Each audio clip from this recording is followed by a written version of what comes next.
नमस्कार नहीं welcome you world affair जहाँ प्रशांत धवन नाउ रिसेंटली आपने ऐसे आर्टिकल पढ़े होंगे ये मत कहा करो कि नहीं पढ़े थे। I don't want to be alone man, I just want all of us to read it together. So तो यहाँ पर आप देख पाओगे द जापान टाइम्स का आर्टिकल है। ये लोग कह रहे हैं कि क्वाड मेंबर्स लॉन्च करने वाले हैं एक ट्रैकिंग सिस्टम जिससे हम मॉनिटर करेंगे इलीगल फिशिंग को बाय चाइना। अब हालांकि यहाँ पर लिखा है कि सिर्फ फिशिंग बोट्स के लिए ये ट्रैकिंग सिस्टम बनेगा, मगर मोस्ट प्रॉब्ली इसको फ्यूचर में हम मिलिट्री पॉइंट ऑफ व्यू से भी यूज कर सकते हैं। इसको Indian media, Japanese media, American media हर जगह कवर किया जा रहा है क्योंकि पहली बार हम देख रहे हैं कि क्वाड कोई जेन्युइन कंक्रीट स्टेप उठा रहा है अगेंस्ट चाइना के इन्फ्लुएंस को रोकने के लिए in the Indo Pacific region. अब ये जो न्यूज है ये बिल्कुल क्वाड समिट से पहले आई है। आपको पता होगा कुछ ही दिनों में भारत के पीएम जाएंगे जापान में क्वाड समिट होगा। और मैं आपको एक इंटरेस्टिंग बात बताता हूं, जापान ने एक बहुत ही सुंदर वेबसाइट भी लॉन्च करी है क्वाड समिट के लिए। जापान एक्चुअली पहला कंट्री है जिसने ऐसा किया है। ये वेबसाइट मैं आपको दिखाना चाहता हूं। तो यहां पर आप देख पाओगे जापान की स्पेशल क्वाड वाली वेबसाइट। अब यूजुअली देखो क्या होता है, ऐसा ट्रीटमेंट दिया जाता है G20 को, G7 को, अरे जो समिट होते हैं उनके लिए अलग से एक वेबसाइट बनती है। नहीं तो यूजुअली आप देखोगे इससे पहले जब भी क्वाड के समिट हुए हैं तो यूएसए ने भी सस्ता काम किया है, चुपचाप जो सरकारी वेबसाइट थी सेक्रेटरी ऑफ स्टेट वाली उसमें एक एडिशनल कंपोनेंट बना दिया। वहां पे लोगों को कहा कि ठीक है लिख देंगे हम सब कुछ। मगर जापान में मैं ये कहूँगा जो भी ये लोग काम करते हैं शिद्दत से करते हैं और काफ़ी अच्छी वेबसाइट उन्होंने बनाई है। इसमें पूरी हिस्ट्री दी है क्वाड की कि किस तरीके से 2004 में इसका इनिशियली गठन हुआ, फिर धीरे धीरे डेवलपमेंट्स हुई अभी, और फिर यहाँ पर वीडियोस हैं, फोटोज हैं, बहुत डीप एनालिसिस कर रखा है कि क्वाड का विजन क्या है इंडो पैसिफिक को लेकर and why quad is so important.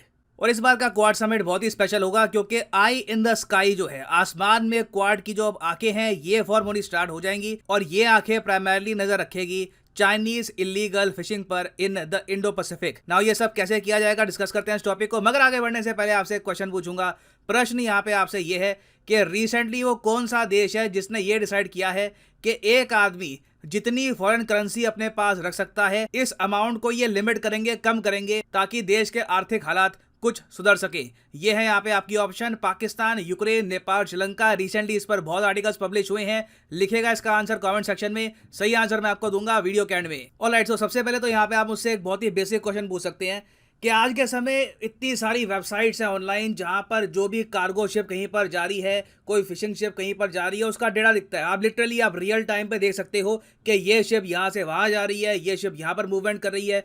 तो हमको सैटेलाइट की आवश्यकता क्यों है चाइना की जो ये शिप्स हैं इन पर नजर रखने के लिए, जबकि हर शिप पर ट्रांसपॉन्डर लगा होता है। ट्रांसपॉन्डर क्या होता है यहाँ पर आप देख पाओगे, ये एक एग्जाम्पल है। चाहे कार्गो शिप हो, कोई बड़ी फिशिंग बोट हो, उसके ऊपर आपको दिखेगा इस तरीके से एक ट्रांसपॉन्डर। कोई बहुत छोटी, कोई अगर मान लो कोई बोट है गरीब मछुआरों की, वो अलग बात है। मगर यूजुअली कमर्शियल फिशिंग जो करते हैं या फिर जो ट्रांसपोर्ट करते हैं कार्गो, वहां पे आपको ट्रांसपॉन्डर मिलेगा। इससे बेसिकली आसपास के देश पता लगा सकते हैं कि ये कार्गो शिप कहाँ पे है। मान लीजिए कल को कुछ अनहोनी हो गई, तूफान आ गया, यहाँ पर आग लग गई, तो आसपास के देश एटलीस्ट ट्रैक कर पाएंगे कि ये कार्गो शिप है कहाँ पर और उसी के हिसाब से हेल्प भी भेज पाएंगे। अब जो चाइना की शिप है ये थोड़ी सी शरारती है। शरारती क्या कह लीजिए, लिटरली ये काफ़ी इविल इंटेंशन है लोगों की। ये लोग काफ़ी बार क्या करते हैं, अपने ट्रांसपॉन्डर्स ऑफ कर देते हैं। इस पर रिसेंटली बहुत आर्टिकल पब्लिश हुए थे। यहाँ पर आप देख पाएंगे CNN का आर्टिकल है चाइनाज डिसअपियरिंग शिप्स। और अभी आपको एक एनिमेशन में दिखाता हूँ ये कैसे होता है। चाइना की गवर्नमेंट काफ़ी बार इनको एक सीक्रेट मैसेज भेजती है अपनी कार्गो शिप को, अपनी फिशिंग शिप को, कि गायब हो जाओ, अचानक से अपने ट्रांसपॉन्डर्स इकट्ठा गायब कर दो। इससे बेसिकली क्या होता है कि चाइना की फिशिंग शिप कहाँ पे है, कि कार्गो कहाँ पे है, इसके बारे में दुनिया को कोई आइडिया नहीं लगता। अब यहाँ पर आप देख पाओगे ये यहाँ पर चाइना है, ये नीचे यहाँ पर साउथ चाइना सी हो गया और ये यहाँ पर है ताइवान। अब नोटिस करिएगा ये जो यहाँ पर चाइना की शिप्स है ना, अचानक से गायब हो जाएंगी। ये अभी आपके सामने AIS पोजीशंस हैं शिप्स की और यहाँ पर लिखा है चाइनाज वैनिशिंग वेसल्स। इस तरीके से ये अचानक से यहाँ पे आप देखोगे सडनली ये ट्रांसपॉन्डर अपना ऑफ करना स्टार्ट कर दिया एंड बूम गॉन, सारी चाइनीज शिप्स गायब अचानक से। ये मैं नहीं मान सकता कि कोई कोइंसिडेंस है कि इतनी सारी इनकी जो शिप्स हैं अचानक से अपना ट्रांसपॉन्डर ऑफ कर देती है। और उसके बाद काफ़ी बार देखा गया है कि चाइना की फिशिंग शिप इलीगल तरीके से फिलीपींस के वाटर में या फिर इंडोनेशिया के वाटर में, वियतनाम के वाटर में चली जाएंगी, यहाँ पर फिशिंग करेगी और फिर उसके बाद वापस लौट जाएंगी। और इससे देखो इन कंट्रीज को रिसोर्सेज का नुकसान होता है, एनवायरमेंट को नुकसान होता है। और सबसे बड़ी प्रॉब्लम यह है कि काफी बार चाइना के अगेंस्ट कोई कुछ कह भी नहीं पाता, क्योंकि रेडार पे कुछ डेटा किसी के पास होता नहीं है, क्योंकि चाइनीज शिप के ट्रांसपॉन्डर्स उस वक्त ऑफ होते हैं। तो आप ये कह सकते हैं कि ये लोग डेंजर उठाकर इलीगल फिशिंग कर रहे हैं, क्योंकि कल को अगर मान लो कि ट्रांसपॉन्डर ऑफ है, उसी वक्त शिप के साथ कुछ अनहोनी हो गई, तो फिर वहां पे जो क्रू है, जो सेलर है, उनको कोई बचा नहीं पाएगा। मगर फिर भी ये लोग रिस्क उठाते हैं इस टाइप का, इंडो पैसिफिक में, प्राइमरली साउथ चाइना सी में अपना दबदबा बनाकर रखने के लिए। तो ये जो चाइना की डिसअपियरिंग शिप्स हैं, इन्हीं का तोड़ निकाला है क्वाड ने कि सैटेलाइट्स का यूज करो। हमारे पास दुनिया भर की अर्थ ऑब्जर्वेशन सैटेलाइट्स हैं, यूएस इंडिया ही अगर मिल जाए तो बहुत सारी सैटेलाइट्स हमारे पास हैं,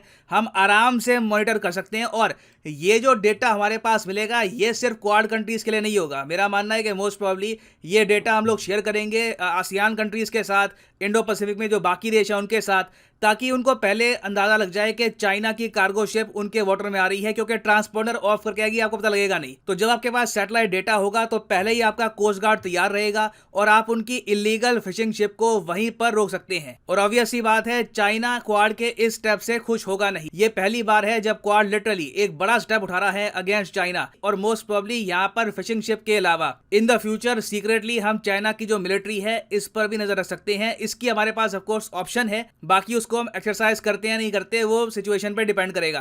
तो अभी के लिए मैं कहूंगा बहुत अच्छा इनिशिएटिव है, अ वेलकम मूव। मैं वेट कर रहा था कि कब क्वाड ऐसे कुछ स्टेप्स उठाएगा, but finally the quad is taking shape and they are taking some strong measures against China. Now वापस आते हैं अपने प्रश्न की तरफ। प्रश्न मैंने आपसे यहाँ पे ये पूछा था कि कौन सा देश है जिसने ये कहा अपने नागरिकों को कि विदेशी करेंसी अपने पास कम रखो, पर्सनल कैपेसिटी में अपने पास विदेशी करेंसी कम रखो।